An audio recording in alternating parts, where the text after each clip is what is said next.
तो फिर से हम बात कर रहे हैं, एक बार फिर से रिकैप ले लेते हैं। लॉज ऑफ रोलिंग फ्रिक्शन क्या हो गया? दो चीजों पर डिपेंड करता है लॉज ऑफ रोलिंग फ्रिक्शन। एक inversely proportional to the radius, इसका मतलब अगर रेडियस होगी कम तो फ्रिक्शन होगा ज्यादा, और रेडियस हुई ज्यादा तो फ्रिक्शन होगा कम। तो अगर आपसे पूछा जाए यहां पर फर्स्ट पॉइंट कि एक छोटे व्हील और एक बड़े व्हील दोनों को अगर रोल करवाया जाए तो कौन जल्दी स्टॉप हो जाएगा? अगर दोनों सेम स्पीड से जा रहे हो तो दोनों की किसी इनिशियल मतलब किसी पर्टिकुलर टाइम पर स्पीड मान लीजिए दोनों की 10 मीटर पर सेकंड है, तो जल्दी स्टॉप कौन हो जाएगा? ये भी 10 मीटर पर सेकंड से जा रहा है और ये भी 10 मीटर पर सेकंड से जा रहा है, तो जल्दी कौन रुक जाएगा? स्मॉल वाला। ठीक है, बड़े वाले को रोकने के लिए लार्ज फोर्स, मतलब ये जल्दी नहीं रुकेगा, लार्ज फोर्स अप्लाई करना पड़ेगा इसको रोकने के लिए। ठीक है, तो इसमें फ्रिक्शन एक्चुअल में कम होता है, इसमें फ्रिक्शन कम होता है, उसमें ज्यादा होता है। ठीक है, तो अगर हमने छोड़ दिया, उसकी बात कर रहा हूं, जब अपने आप केवल फ्रिक्शन के कारण रुकेगा उसकी बात कर रहा हूं, है ना। तो ये अपने आप जल्दी नहीं रुकेगा क्योंकि इसका फ्रिक्शन, अगर इसको F1 बोल दूं, इसको F2 बोल दूं, तो F1 is greater than to F1, sorry F1 is greater than to F2। So F1 के कारण जब अब हम कोई फोर्स नहीं लगा रहे, सिर्फ इस फ्रिक्शन रिलेटिव मोशन होने के कारण F1 जो अकर हुआ है रोलिंग फ्रिक्शन के अपोजिट डायरेक्शन में, वो इसको जल्दी ला करके रोक देगा क्योंकि उसकी वैल्यू ज्यादा है, जबकि इसकी वैल्यू कम होने के कारण ये लेट जाके रुकेगा। पहला पॉइंट। दूसरा पॉइंट, नॉर्मल रिएक्शन जिसका ज्यादा उसका फ्रिक्शन फोर्स भी ज्यादा। ये वाला जो फॉर्मूला है ये तो सभी में, चाहे वो काइनेटिक हो, चाहे स्टैटिक हो, चाहे रोलिंग हो, ये सेकंड फॉर्मूला सभी में वैलिड है। ठीक है, तो जिसका नॉर्मल रिएक्शन ज्यादा है, इसका मतलब एक रबर व्हील ले लिया और सेम साइज का आयरन व्हील ले लिया, आयरन व्हील ले लिया, तो क्योंकि ऑब्वियस सी बात है आयरन का पूरे का वेट बहुत ज्यादा होगा, तो यहां पर लार्ज फोर्स लग रहा होगा, तो ये M1G कम होगा M2G से, इस वजह से जो इसका नॉर्मल रिएक्शन N1 आया वो भी कम होगा इसके नॉर्मल रिएक्शन से। जिसका नॉर्मल रिएक्शन ज्यादा उसमें फ्रिक्शन ज्यादा लगेगा, इसका मतलब फ्रिक्शन ज्यादा किसमें लगेगा? इसमें। ठीक है, सेम साइज अगर है तो। ठीक है, सो एक चीज ये हो गई खत्म। तो इसके अंदर फ्रिक्शन कम, यानी कि लाइटर ऑब्जेक्ट है वो, उस पर अगर फोर्स में लगाना छोड़ दूं, सिर्फ रोलिंग फ्रिक्शन वाला फोर्स आए, तो अब रबर वाला व्हील आयरन के कंपैरिजन में ज्यादा आगे तक जाएगा, आयरन वाला व्हील थोड़ी देर में ही रुक जाएगा अगर साइज सेम है तो। ठीक, जल्दी से मैं एक एक्सपेरिमेंट करके बताता हूं जिससे आपको एक आइडिया लगे कि क्या वाकई में मैंने हर बार बोल तो दिया कि नॉर्मल रिएक्शन ज्यादा होता है, कि मैं एक आपको एक्सपेरिमेंट से समझाने की कोशिश करता हूं कि आपको विजुअलाइज हो सके कि हाँ वाकई में नॉर्मल रिएक्शन पे फ्रिक्शन डिपेंड करता है। देखो अपने हिसाब से एक डायग्राम बनाता हूं मैं ताकि आपको एक प्रैक्टिकल सिचुएशन का आइडिया लगे। मान लीजिए ये एक ऑब्जेक्ट है, यहां पे एक मैंने मान लीजिए पुली बना दी, पुली सिस्टम, और इससे ये एक स्प्रिंग अटैच करते हुए यहां पर मैंने एक पोर्शन इस तरह का हैंग कर दिया कि इस पे अब मैं वेट लगा सकता हूं। मान लीजिए इसके अंदर मैं वेट रख सकता हूं, है ना, जैसे 1 kg का जो हम होता है ना शॉपकीपर्स जो सब्जी बेचते हैं तो बाट जो रखते हैं, वेट जो रखते हैं, तो मैंने एक वेट रखा। मान लीजिए ये इसका लिमिटिंग फ्रिक्शन था 10 न्यूटन। तो थोड़ा कॉमन सेंस इसको आंखें बंद करके, या आंखें बंद करके नहीं, आंखें खोल करके थोड़ा सा विजुअलाइज भी करना, जो चीज मैं समझाने की कोशिश कर रहा हूं, प्रैक्टिकली सोचने की कोशिश करना कि क्या हो रहा है। एक टेबल है आपके पास, उसके ऊपर आपने एक ब्लॉक रख दिया, और मान लो कि ये जो m मास का ब्लॉक है, अभी इसकी वैल्यू भी दे देता हूं मैं, इसकी वैल्यू है मान लीजिए 10 kg, और इसके रेस्पेक्ट में थोड़ी देर के लिए मान लिया कि इसका लिमिटिंग फ्रिक्शन 10 न्यूटन पे ही आना है। ठीक है, तो यहां पर इसका वेट कितना हो गया? 10g, mg हो जाएगा ना, mg का मतलब 100 न्यूटन नीचे लग रहा है। तो अभी राइट नाउ नॉर्मल रिएक्शन कितना होगा, अगर मोशन वर्टिकली नहीं जा रही है तो एन की वैल्यू mg के बराबर 100 न्यूटन। अब मैं यहां पर वेट अगर मैंने 5 kg का रखा तो ये स्टैटिक में ही चल रहा है। ये कब तक चलता रहेगा, जब तक कि मैं इस पर वेट बढ़ाता जाऊं। एक सिचुएशन ऐसी आएगी जब ये लिमिटिंग फ्रिक्शन वाली फोर्स को अचीव कर लेगा। कितने को अचीव कर लेगा, मान लीजिए ये भी ये इसको केजी की जगह फिर एक काम करते हैं, फ्रिक्शन के हिसाब से या न्यूटन बोल देता हूं मैंने। 5 न्यूटन जितना वेट रख दिया और लिमिटिंग फ्रिक्शन की वैल्यू चल रही है 10 न्यूटन। फिर मैंने 2 न्यूटन का रखा, अभी भी ये मूव नहीं हुआ। फिर मैंने 2 न्यूटन का हटाया, 5 न्यूटन रखा, अभी भी ये मूव नहीं हुआ। लेकिन अभी इस सिचुएशन में आ चुका, आपको समझ में आ ही रहा होगा कि 5 और 5 10 न्यूटन हो गए। तो ये इधर रस्सी से होते होते टेंशन इधर और इधर रहेगी, ये टेंशन इधर और इधर रहेगी, ये टेंशन इधर और इधर रहेगी। तो ये टेंशन टी की वैल्यू कितनी चल रही है, 10 न्यूटन। तो ये टी की वैल्यू यहाँ पे जाकर के कितनी हो गई, 10 न्यूटन। तो 10 न्यूटन इधर लग रहा है, 10 न्यूटन इधर लग गया, है ना। अब मैंने जैसे ही 11 न्यूटन 1 न्यूटन जितना फोर्स बढ़ाया तो ये मूव हो जाएगा। ये थोड़ा बताइए कि कॉमन सेंस से समझ में आता है कि नहीं आता है, कितनों को ये चीज कंफर्म है ये वाली। अब क्या करें, हम देखना चाहते हैं कि नॉर्मल रिएक्शन फोर्स बढ़ने पर लिमिटिंग फ्रिक्शन भी बढ़ रहा है क्या।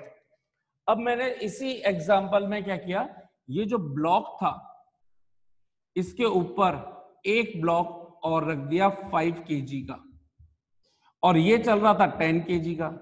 मुझे बता सकते हो क्या कि ये जो नेट वेट आएगा नीचे कितना आना चाहिए, जल्दी से। 150 न्यूटन। 150 न्यूटन, क्योंकि अब टोटल मास पूरा का पूरा इसका टोटल मास कितना हो चुका है, 5 + 10 15 kg। और तो पूरा का पूरा वेट ही नीचे एग्जर्ट होगा ना, 15 इंटू जी mg, जी की वैल्यू 10, तो 15 इंटू 10 150 न्यूटन। अब सोचो 150 न्यूटन, प्रैक्टिकली सोचना कि एक बुक के ऊपर दूसरी बुक रख दी और मैंने यहां पर वही सिस्टम रख रखा है। क्या ये कॉमन सेंस के बेस पर आंसर देना है ये कि आप अगर करोगे तो क्या ये 10 न्यूटन पर 11 न्यूटन पे मूव हो पाएगा क्या, यस और नो। क्या ये इस टाइम पे 11 न्यूटन पे मूव हो पाएगा क्या, नो सर। No sir. क्या इसका मतलब ये बोल सकता हूं क्या कि 11 न्यूटन पे भी नहीं हो रहा। मान लीजिए कि ये 15 न्यूटन पे जाकर के 15 न्यूटन या 15 से ज्यादा पे मूव हो रहा है, तो क्या मैं ये बोल दूंगा कि लिमिटिंग फ्रिक्शन भी 15 न्यूटन हो गया।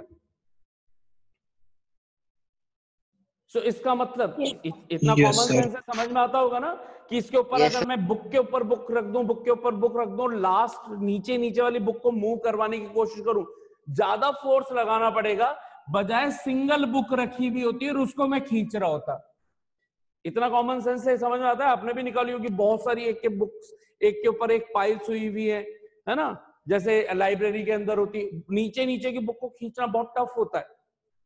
सिंगल बुक होती तो उसको आराम से खींच लेते, क्यों, क्योंकि उसका लिमिटिंग फ्रिक्शन कम था। लेकिन एक के ऊपर एक होने के कारण नेट वेट बढ़ गया, नेट वेट के कारण नेट नॉर्मल रिएक्शन भी तो 150 न्यूटन हो गया, और नेट 150 होने के कारण इस नीचे को मूव करवाना है तो आपको यहां पर इसका लिमिटिंग फ्रिक्शन भी उस हिसाब से डायरेक्टली इंक्रीज होता हुआ जाएगा।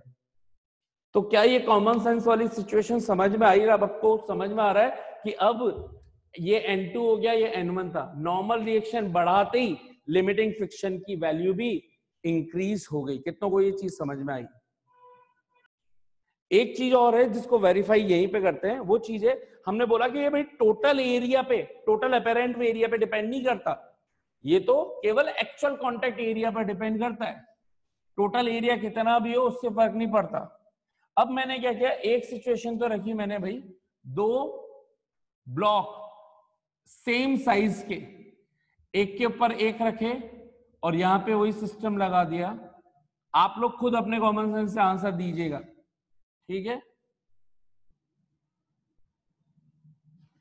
और सेकंड सिचुएशन रखी ऐसी,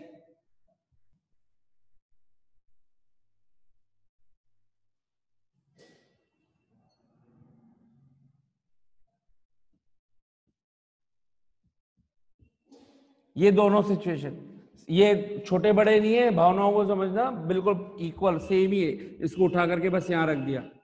बताइए मैं इसको यहां पर खींच रहा हूं, दोनों एम मास के, इसको खींच रहा हूं यहां पे और इसको खींच रहा हूं, दोनों में मुझे इक्वल फोर्स लगाना पड़ेगा, ज्यादा फोर्स लगाना पड़ेगा, कम फोर्स लगाना पड़ेगा, क्या होगा, क्या सिचुएशन रहेगी अगर मूव सर करवाना सेकंड है? वाले में कम लगाना पड़ेगा क्योंकि फर्स्ट का जो मास है वो m की जगह 2m हो जाएगा और सेकंड वाला ये उसके भी तो ऊपर नहीं जुड़ा पड़ा हुआ है, ब्लॉक तो ये उसका दूर मास नहीं m ही हो रहा होगा। है, ये दूर नहीं हो रहा है बेटा, ये देखो ये लो, ये इससे मैंने अटैच कर दिया, ये लो। सेकंड वाले में बॉन्डिंग एरिया ज्यादा हो रहा क्या सेकंड वाले में है, बॉन्ड्स ज्यादा बन रहे हैं। बॉन्ड ज्यादा बन रहे हैं। लेकिन क्या तुम्हें ये चीज समझ में आई कि अगर फिर तुम केवल इसके रेस्पेक्ट में इसको अलग मान रहे हो तो फिर उस हिसाब से यहाँ पे नेट फोर्स बढ़ रहा है? बोलो, यहाँ पे नेट फोर्स बढ़ रहा है। यहाँ पे फिर अगर तुम इसमें केवल सिंगल को काउंट कर रहे हो, सिंगल के बॉन्ड्स काउंट कर रहे हो अलग अलग, क्योंकि इसके अंदर तो तुम सिंगल एक का ही काउंट कर रहे हो बॉन्ड, तुमने देखा कि बॉन्ड तो यहां पर मान लीजिए 10 बॉन्ड बने है ना, या 20 बॉन्ड बने, वो 20 बॉन्ड केवल एक के ही बने, यहां पे 20 और 20 40 बॉन्ड बन गए। तो यार लेकिन अगर 40 बने हैं तो यहाँ पे वेट भी तो आधा हो गया, यहां ऊपर इसका भी तो बॉन्ड के ऊपर, इन बॉन्ड्स पे प्रेशर, इस वाले mg का भी प्रेशर इन बॉन्ड्स पे पड़ेगा कि नहीं पड़ेगा? बोलो हाँ कि ना? Yes sir. तो इसका मतलब क्या, ये बॉन्ड ज्यादा स्ट्रांग हो जाएंगे क्या इस वाली सिचुएशन के और इस वाली सिचुएशन से, दोनों में जो बन रहे होते हैं?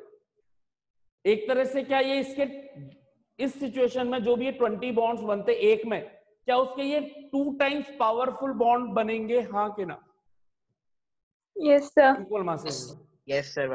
इसके अंदर बॉन्ड फॉर्मेशन, इसके अंदर मान लीजिए 20 के रेस्पेक्ट में 20 की बॉन्ड रहेगी, इसमें 20 के रेस्पेक्ट में 40 की चल रही है, यानी कि फ्रिक्शन एक तरह से लिमिटिंग फ्रिक्शन 40 न्यूटन का चल रहा है। तो इसमें ओवरऑल, इसमें 20 का, इसमें 20 का, तो ओवरऑल फ्रिक्शन कितना आएगा? 40। कितना आएगा? 40। ये भी 20 का सिंगल कर दिया ना, इसके ऊपर तो कोई वेट है ही नहीं, इसके ऊपर वेट है ही नहीं, तो ओवरऑल फ्रिक्शन कितना आएगा? 40 का आएगा।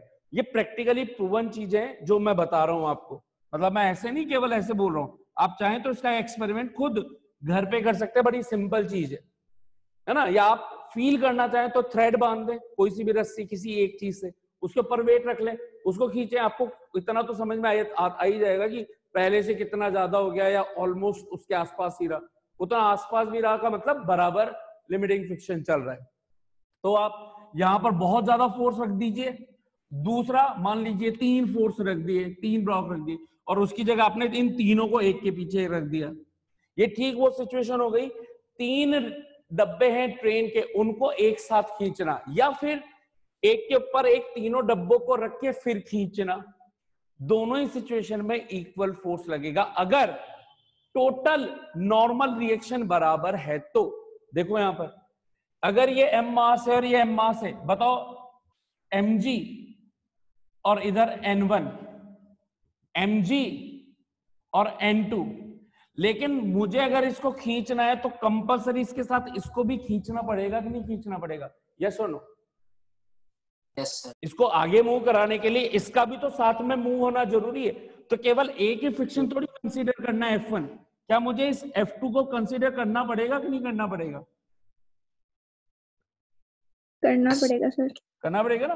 अब ये दोनों वैल्यू मान लीजिए ये n है और ये n है, तो टोटल मेरे पास अगर मैं बात करूं तो इनके आइडेंटिकल होते, तो F1 की वैल्यू भी F, F2 की वैल्यू भी F, मुझे 2F जितना लिमिटिंग फ्रिक्शन मिलता। यहां बात करता तो ऑलरेडी मेरे पास 2mg आ रहा है, तो 2mg आ रहा है तो यहाँ पे ऑलरेडी जो भी n आएगा वो 2n के बराबर आएगा। यस और नो? समझ में आया? ये n प्लस n 2n, क्योंकि इसको डायरेक्ट नहीं खींच पाओगे, आपको अगर इसको पूरे सिस्टम को मूव कराना है तो लास्ट तक का भी मूव होना जरूरी है, तो इसके मूव होने के साथ साथ इसका भी मूव होना जरूरी है। ये दोनों जब ऐड होंगे तो वो इसी के इक्वल बनते हैं। ये प्रैक्टिकली ऐसा होता है। तो हम बोलते हैं कि यहाँ दिख ऐसा रहा है, तभी तो बोल रहे हैं कि इस टोटल एरिया पर जो आपको नजर आ रहा है उस पर डिपेंड नहीं करता फ्रिक्शन। यही चीज होती है जो विजुअलाइजेशन, दिखता कुछ और है, होता कुछ और है। टोटल एरिया इतना कांटेक्ट में दिख रहा है, इसमें लार्ज कांटेक्ट एरिया दिख रहा है, हाँ दिख रहा है उससे मतलब नहीं है। बॉन्ड कितने स्ट्रांग बने उससे मतलब है। बॉन्ड वीक है, लार्ज प्रेशर से बने हैं, कम प्रेशर से बने, हो सकता है यहां पर बॉन्ड वीक है लेकिन ज्यादा एरिया ले लिया इन्होंने, एक्चुअल कांटेक्ट एरिया ज्यादा हो गया, लेकिन वीक है। इसमें कम एरिया है लेकिन बॉन्ड स्ट्रांग बहुत है। अल्टीमेटली दोनों मिलकर के कंपनसेट करेंगे, जितना इसमें टोटल फोर्स चाहिए उतना ही इसमें टोटल फोर्स चाहिए। तो हम ये बोलते हैं कि जो फ्रिक्शन फोर्स है it does not depend on the total area. इसलिए हमने लॉज ऑफ फ्रिक्शन के अंदर केवल F का रिलेशन N से दिखाया है। कहीं पे भी हमने एरिया पे, एक्चुअल कांटेक्ट एरिया पे भी हमने इसकी बात नहीं करी। एरिया का इसमें फैक्टर ही नहीं आया। रीजन यही है कि जब ये एक्सपेरिमेंट परफॉर्म किए गए तो देखा गया कि भले ही यहाँ पे एक्चुअल कांटेक्ट एरिया इसमें ज्यादा नजर आ रहा है लेकिन इसमें कम नजर आ रहा है, लेकिन इसका दूसरा फैक्टर कौन है, वो है नॉर्मल रिएक्शन। दोनों में अल्टीमेटली कॉमन क्या चीज नजर आई कि इसको अगर मुझे पूरे सिस्टम को मूव कराना है तो मुझे 2n जितना इस पर डिपेंड कर रहा है कि ये कम हो जाएगा। इसको छोटा कर दूं अगर मैं, छोटे का मतलब सोचो अभी ये m मास का ऑब्जेक्ट था, अगर मैं सेम साइज के रखूं, समझना फिर से, अभी ये वापस एक और कॉमन सेंस का एग्जांपल, ये है मेरा सेम साइज का 2 आयरन के ऑब्जेक्ट। आपने कहा इसके अंदर एरिया ज्यादा है, इसमें एक्चुअल एरिया ज्यादा है, इसमें फ्रिक्शन फोर्स ज्यादा होना चाहिए। मान लीजिए इसको मैं आयरन का बोल दूं और इसको प्लास्टिक का बोल दूं, प्लास्टिक का एरिया तो सेम है, क्या अब यहां पर मास सेम रहा क्या? No sir. हो गया और ये रबर का हो गया या प्लास्टिक का हो गया, मास इसका बहुत हल्का हो गया ना, हाँ कि ना? Yes sir. साइज सेम है कि नहीं है? Yes sir. साइज, एरिया जो कांटेक्ट में आ रहा है वो भी सेम है कि नहीं? Yes sir. लेकिन क्या मेरे को 2 आयरन के ब्लॉक होते और सेम, एक आयरन और एक प्लास्टिक है सेम साइज का, दोनों को मूव कराने में सेम फोर्स चाहिए क्या? ये तो है आयरन, ये भी आयरन, ये भी आयरन, ये प्लास्टिक, ये आयरन, इन दोनों सिचुएशन में बताओ सेम फोर्स लगेगा क्या? अब ये आयरन, ये आयरन कि इसमें ज्यादा लगेगा? आयरन कॉमन सेंस पे डिपेंड कर रहा है ना, क्योंकि यहां पर एक्चुअल में प्लास्टिक का वेट बहुत हल्का हो गया, भले ही एरिया उतना ही कांटेक्ट में चल रहा है, बॉन्ड उतने ही बन रहे हैं, लेकिन ये बॉन्ड इसके वेट के कारण, इसके वेट का प्रेशर इन पर ज्यादा लगता, ज्यादा स्ट्रॉन्ग बॉन्ड फॉर्म होते। जितने स्ट्रॉन्ग इसमें थे उतने ही स्ट्रॉन्ग उसमें बने, इसलिए डबल चल रहा है। इसमें जितने स्ट्रॉन्ग है वो तो चल ही रहे, इसमें वो उतने स्ट्रॉन्ग नहीं रहे, कम फोर्स पर ये सिस्टम आगे बढ़ जाएगा। बोलो ये पूरी कहानी कितनों को अच्छे से समझ में आ गई? तो अब आप लोगों को मेरे हिसाब से पूरी कहानी क्लियर हो गई।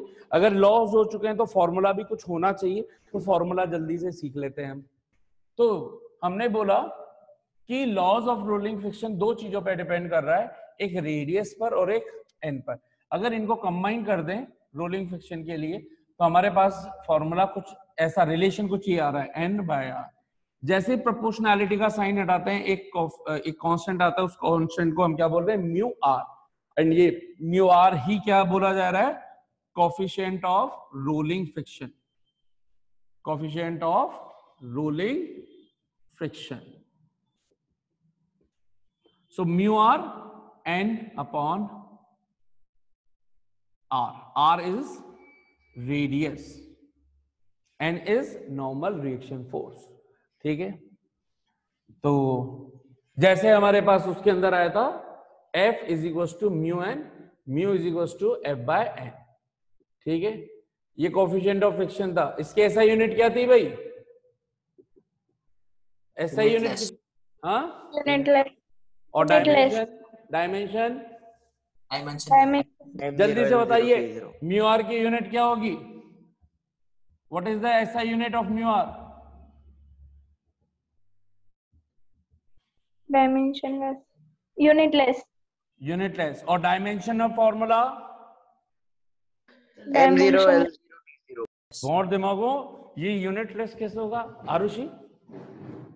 म्यू आर का फॉर्मूला बोलो आरुषि, क्या बना? F R upon N into R, yes और नो? बोलो बोलो बोलो, क्या बना? Yes. इसकी यूनिट क्या होती है? एफ आर की unit newton, normal reaction force की unit newton Meter. Into metre. Newton newton cancel हो गया, क्या बच रहा है? मीटर। तो डायमेंशनल फॉर्मूला क्या हो जाएगा म्यू आर का? m0 l1 t0। Very good आस्तिक। m0 l1 t0 समझ में आया कि नहीं आया बोलो? बहुत इंपॉर्टेंट है, बहुत बार एग्जाम में पूछा जाता है। और उस टाइम पे क्योंकि सब लोगों ने रट क्या रखा होता है, coefficient of friction means dimensionless unitless. Tick, आप टिक उधर आपने टिक किया और इधर आप रॉन्ग हो गए। बोलो क्लियर है क्या यहाँ तक ये सारी चीजें?